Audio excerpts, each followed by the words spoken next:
Sejam todos bem-vindos ao canal de leitura da Inês. Sintam-se à vontade para dar likes, compartilhar o conteúdo e se inscrever no canal.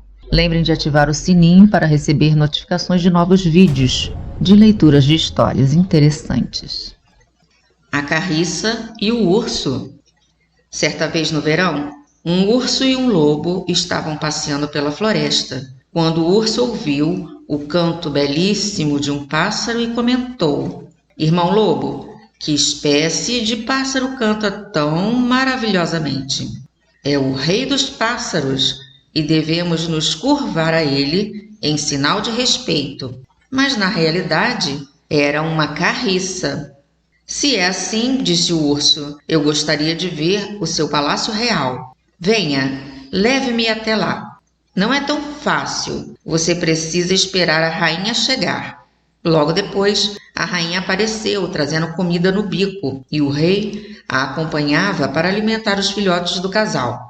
O urso gostaria de ter entrado imediatamente, mas o lobo segurou-o pela manga e disse: Não, agora você precisa esperar até o rei e a rainha saírem. Então eles marcaram a entrada do ninho e continuaram a caminhar. Mas o urso não descansou enquanto não pôde ver o palácio real e não tardou muito e voltou. O rei e a rainha tinham tornado a sair. Ele espreitou e viu 5 ou 6 filhotes no ninho. Isso é o palácio real? Exclamou o urso. Que lugar miserável! E vocês querem dizer que tem sangue real? Vocês devem ser filhotes que foram trocados pelas fadas ao nascer. Quando as jovens carriças ouviram isso, ficaram furiosas e gritaram: Não, não somos não. Nossos pais são gente honesta. Vamos exigir explicações. O urso e o lobo ficaram muito assustados, deram meia volta e correram para suas tocas. Mas as jovens carriças continuaram a gritar e reclamar. Quando os pais voltaram trazendo mais comida, elas disseram: Ninguém toca em nenhuma perninha de mosca, mesmo que a gente morra de fome, até vocês nos dizerem se somos ou não seus filhos legítimos. O urso andou nos xingando. Fiquem quietas e cuidaremos disso, respondeu o velho rei. E dizendo isso, ele e sua mulher, a rainha, foram procurar o urso na toca e o chamaram. Velho Bruno, por que andou xingando nossos filhotes? Isso não vai ser bom para você e levará a uma guerra sangrenta entre nós. Então, a guerra foi declarada e todos os animais quadrúpedes foram chamados para uma reunião.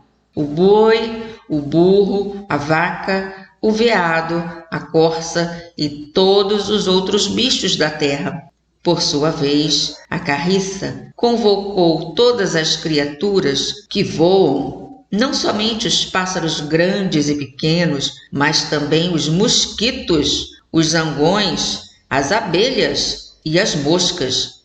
Quando chegou a hora de começar a guerra, a carriça mandou batedores para descobrir onde se encontravam os generais comandantes do inimigo. Os mosquitos foram os mais astutos, entraram pela floresta onde o inimigo estava reunido e, por fim, se esconderam embaixo de uma folha de árvore, onde as ordens estavam sendo despachadas.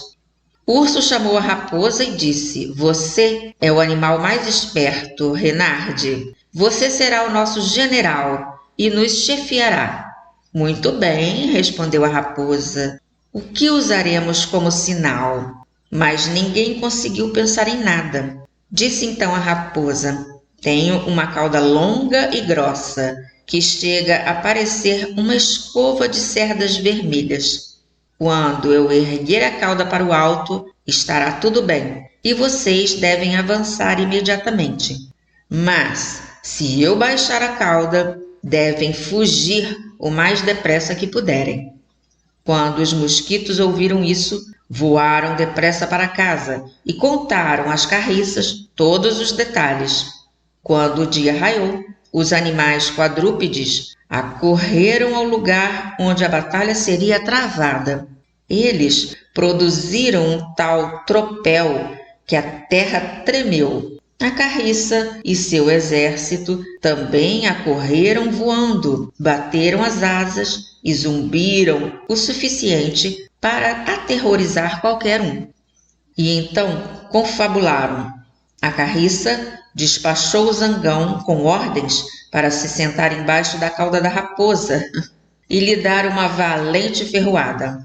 Quando a raposa sentiu a primeira ferroada, estremeceu e ergueu uma perna no ar, mas suportou a dor corajosamente e manteve a cauda aprumada.